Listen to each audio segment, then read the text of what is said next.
I've got a business trip lined up next week. It's going to last a week. My husband announced cheerfully after coming home from work. A whole week? So far, his business trips have only lasted 2 or 3 days. 1 week seemed unusually long. This time it's abroad. Abroad? No wonder he seemed so excited. It was his first business trip overseas. Our company is planning to expand to France, and I've been chosen for the inspection. He must have landed on the fast track to promotion. Being trusted with an international project like this? Taking his words at face value, I helped him prepare diligently for the trip. My name is Alice, a 40-year-old working woman. My husband Jake is 42, 2 years my senior. We've been married for 10 years. Despite our efforts, we've been unable to conceive a child. 2 years into our marriage, we got tested and found that the issue was with Jake. I expressed my longing for a child, but Jake refused treatment, so we were unable to have a child. Still, we've managed to maintain a good relationship as a childless couple.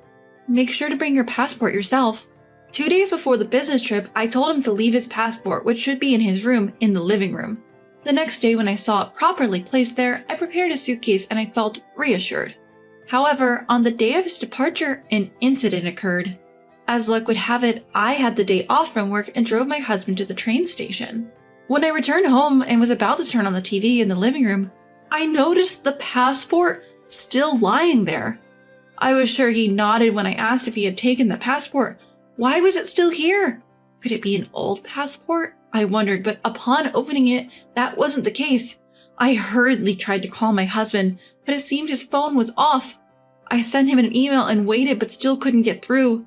I wondered what time his flight was. Maybe, just maybe, I could make it if I drove. I decided to call my husband's office. Luckily, my husband's senior colleague answered the phone. And when I explained, "My husband seems to have left something behind. Could you tell me what time his flight is?" He replied, "The flight should be around 10 o'clock. It was still before 9, and the airport was an hour's drive away.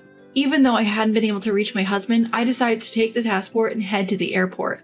However, I still couldn't get through to him even after reaching the airport. I decided to wait a little longer and took a seat on an airport bench. In the 10 years since we were married, I'd never had a reason to doubt my husband.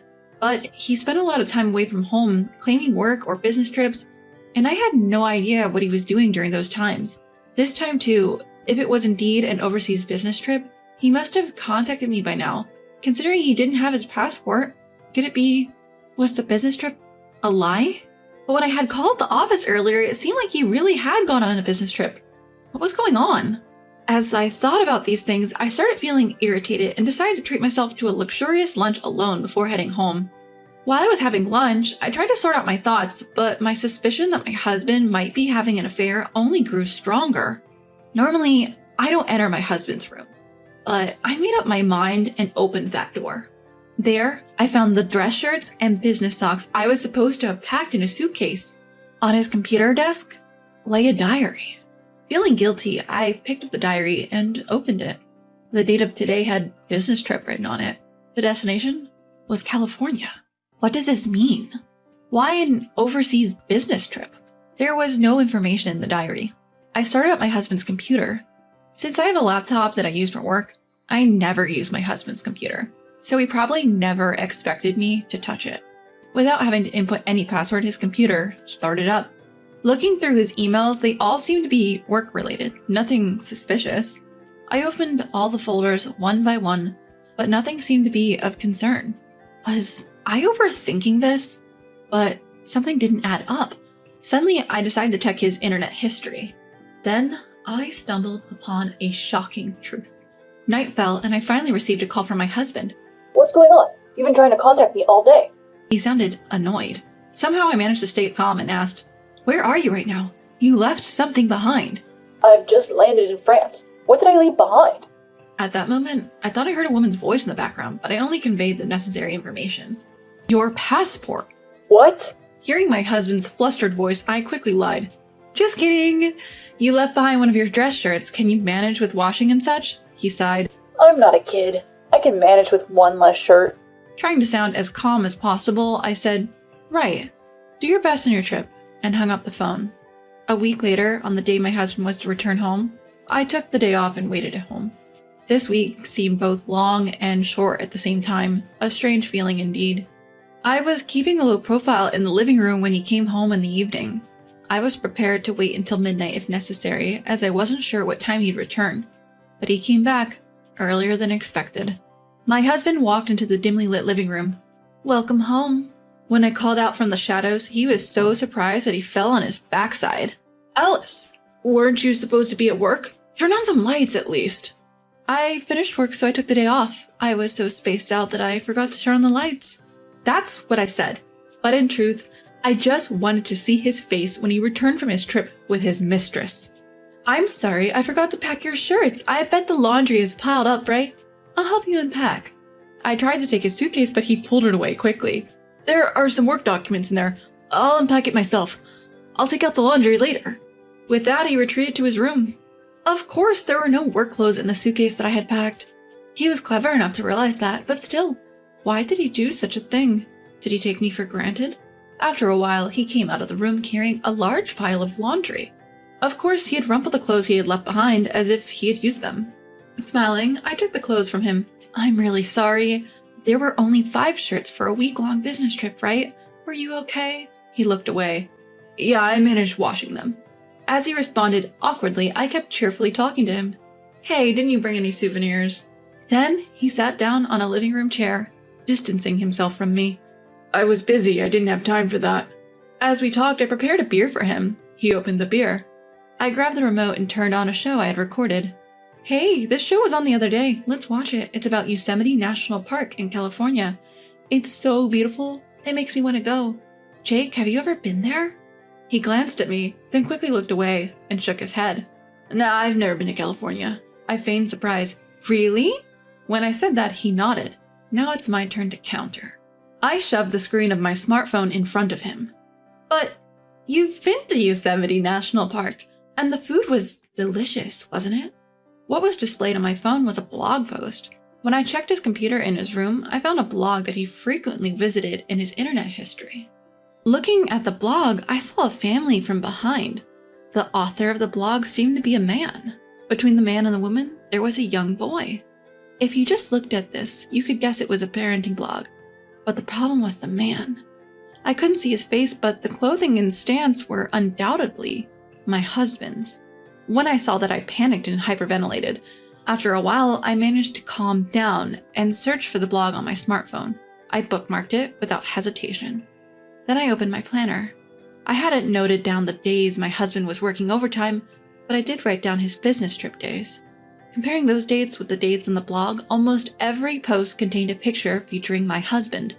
According to the blog, the boy is 4 years old. When I found this, I thought maybe my husband wanted a child and was having an affair with a single mother, playing house. When I showed the screen of my smartphone to my husband, his gaze stuck to the screen, frozen.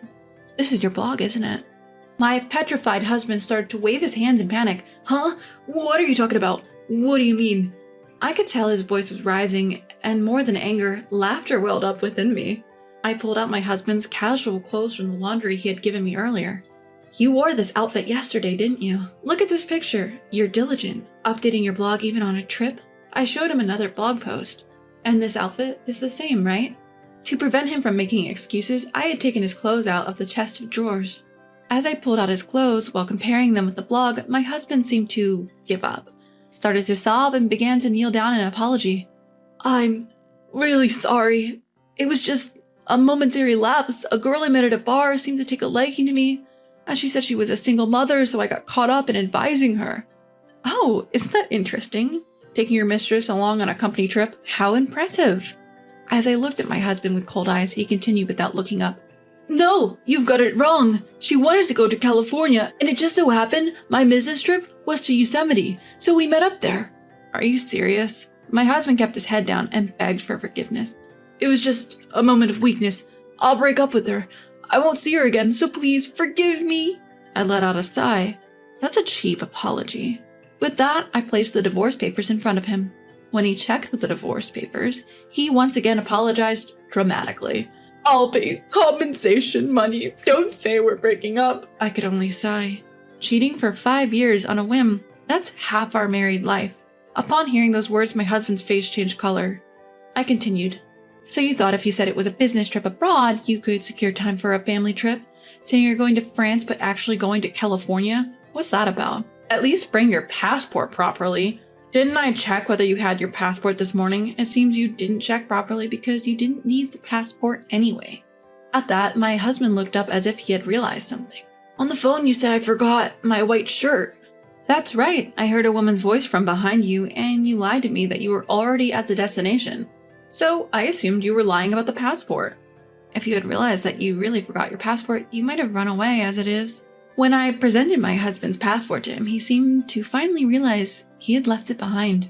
My husband kept apologizing, but I didn't intend to let it end there. If you admit to cheating, you shouldn't have to lie. I showed him a certain investigation report and bank book. Interesting enough, my husband turned pale. You met her 5 years ago, and this child is now 4. It seems you acknowledged this child on your own, and have even been paying child support.